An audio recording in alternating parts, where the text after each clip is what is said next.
Well, thank you for that warm welcome, which I so richly deserve, but so seldom get. I want to start. This is always a hard environment to communicate in, because as an immigrant who just took from this country for the last 2.5 decades, I have no skin in the game, so to speak. I've achieved my American dream. But I learned somewhere that whether your ancestors came on the Mayflower and landed at Plymouth Rock, or whether they came in a Plymouth to Little Rock to work at Mayflower, it doesn't really matter. It's what you do when you go somewhere. Being involved in the grassroots of this organization has taken me back to the number of times I've been on installations across the country training these men and women. I got my start working with the United States Army, Navy, Air Force, Marines, Coast Guard, you name it. Primarily prior to 9/11, when they were struggling to hit their recruitment quotas. They called us in as the sales experts to teach the USAREC battalions how to sell. And so there is guilt in the heart that I probably trained some of those recruiters so well that some mother paid the price.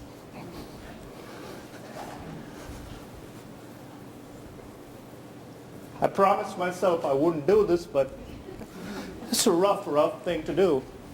A little bit out of our lives.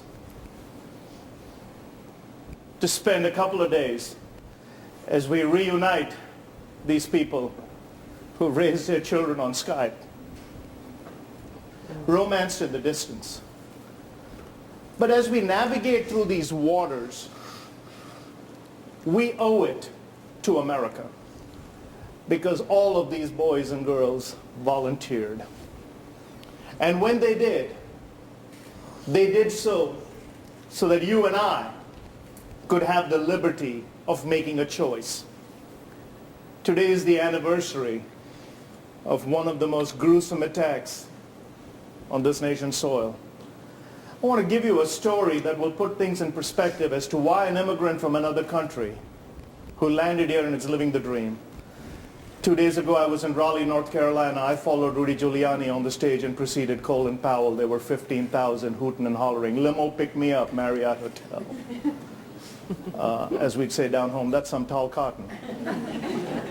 But what happened on 9/11 that changed our decision to be a fully functional family, grateful forever to this great nation? See, 4 days after 9/11, I found myself on a plane flying to Tampa, Florida. And as I got up to use the restroom, a lady screamed. For her, the fear was real, the horror was recent, and the unsettling discomfort of looking at someone who fit the description make the same move was all too unnerving. In about a couple of weeks, I'll pass 3 million miles on American Airlines. I've spoken in 55 countries, every state in this union, barring 3. I've been around the block a few times, but that day I felt this small. But it was real. Her fear was real. Of the 19 who did the dastardly deed, 17 had spent time in my nation. 12 of them could have looked like me. So how do you address the reality of it? How do you come to grips with that? Well, my boy is here, but he was going through his own challenges as the schools became difficult to go to when you look like us. And there were a whole bunch of issues. But see, one day we made a decision, and America opened her arms and gave us refuge. So we owed it to her. I was able to look my boy in the eye and say, son, I can't change one iota of how we look. I can't change one attribute of where we come from. Yesterday is history. Tomorrow is a mystery. But what I can do from this day forward is walk with my head held high and seek out the ones who make this promise possible and devote our lives to serving them, because in that crusade, I will have given you a good name that's all a father can give. And we embarked on this path. Every airport I am, popular or not, I walk up to a serviceman and shake their hand. I thank them for preserving freedom So immigrants like me in far-off lands looking at the utopia that is America, the opportunity that is distant, will have a chance. But I've also been on the other side and see what they see. The reality of what our boys face in war is not the war they fight on CNN. The reality of what they face is an inbuilt hatred for a way of life, an inbuilt animosity to the very way these boys and girls were raised. Every attribute, it's not the guns they take. It's not the ammunition or the greatest firepower in the world. It is the very life they lead and how that life affects them. Can you imagine for the first time in your life you are honorable, you're duty-bound, you're courageous, and you're walking down a street and it's supposedly a time of peace, but the people are looking through you because they hate what you represent. See, you can forgive yourself for a colleague dying next to you. You may even convince yourself that it's okay. But the scar of being rejected just for the way you look and what you represent binds. That's where Camp Better America comes in. See, you never heal at the point of pain. You heal at the point of the action of that pain. Somewhere before they take a drastic action and where they feel the pain, someone needs to stand in the gap as a catalyst. It is emotional. But when I was there the first time to watch the expression on the eyes, in the very mannerisms in which they looked at each other, probably for the first time, the way they played with their kids, I made a commitment. I want to be a part of this, no matter what it takes. Tomorrow we'll head back to Dallas. Monday I'll fly to Milwaukee. I'll speak to 20,000 people there at the Bradley Center. Life goes on. But I cherish the moment when either Kathleen or Kimberly call me and say, can you come do this? Mm-hmm. Can you carve out a little bit of your time? I'll give you one quick story. I was on a flight to Seattle next to a soldier. The boy could not have been all of 20, sitting next to me. The pilot announced that today the harder stuff on the plane was going to be free for anybody who had served.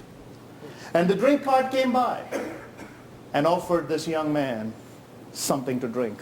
He said, I'll have a Diet Coke, please, ma'am. Polite, courteous. Unspeakable horror, he said he saw as he narrated his deployment to me for the 3.5-hour flight from Dallas to Seattle. Yet when it came time to give him something that could numb the pain and make him forget that which he had seen, he refused. I asked the boy, what's the reason?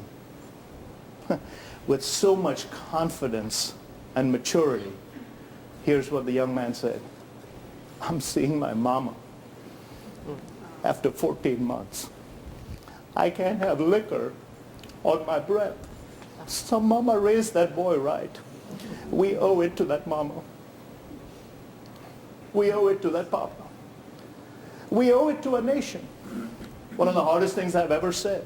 I wrote a book called The American Dream from an Indian Heart. I co-authored a book with Zig Ziglar. The hardest thing I said was looking into the eyes of those families at the first camp and saying, on behalf of an ungrateful nation, forgive us. We need to glow for these soldiers. We need to give more than we have. We need to leave more than we take. We need to offer praise where praise matters. And we need to ask ourselves whose applause matters. See, when we can look at them in the eye confidently, it's when we say, as Kimberly put it, we're here for you. Today on my Facebook posting, I wrote, thank a soldier, because he gives you the choice to decide whether you want to remember or forget. What was that country western singer? He says, my country is asking me not to dwell, but I remember when the towers fell and saw my neighbors going through living hell. It's real. I don't care how many years pass. As long as the threat is real, our boys will sign up, our gals will sign up. I'm not going to buy any excuse in this journey. I tell people, I'm a gung-ho flag waving, dyed in the wool patriot. See, if you go to the Statue of Liberty, you'll see something called the New Colossus that was inscribed by Emma Lazarus. It was put on in 1903 by a proclamation of the United States Senate after she had died. But she was comparing this nation to the rest of the world. The New Colossus was the Bartholdi statue that had been gifted by France that would forever stand in the harbor. See, adjacent to it were the other landmarks that man made recently that are extinguished. But when you go to the Statue of Liberty, still you can see the inscription. Here's what it says, if you've ever paid attention. Not the brazen giant of Greek fame, whose conquering limbs astride from land to land. Here in our sea-washed sunset gate shall stand a mighty lady with a torch whose flame is the imprisoned lightning. Her name, Mother of Exiles. From her beacon hand glows worldwide welcome. Her mild eyes command the air bridge harbor that twin cities frame. Keep ancient lands your storied pomp, cries she with silent lips. Send me your poor, your tired, your huddled masses yearning to breathe free. The wretched refuse of your teeming shore. Send these your homeless. Tempest tossed to me, I lift my lamp beside the golden door. See, I'll go through 9 million episodes on a plane. I'll sit in a corner. I don't mind being profiled. But one thing I will not do is, if there is breath and a soldier says help, that I won't stand up. Folks, we live in an amazing nation. It has given us incredible possibilities. But these people make it real, all too real. So tonight, as you look at this journey and ask yourself, why are you here? Emerson said, if you're going to pull me up, you better be on higher ground.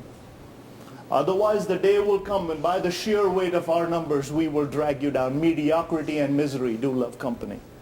If we want her to rise again like a phoenix from the ashes and shine in the heavens above, and we are going to walk beside her, we need to do something and give something back. I like what the camp stands for, a better America. We will be a better America if we take care of those who give us the America in the first place. Thank you all, and God bless you.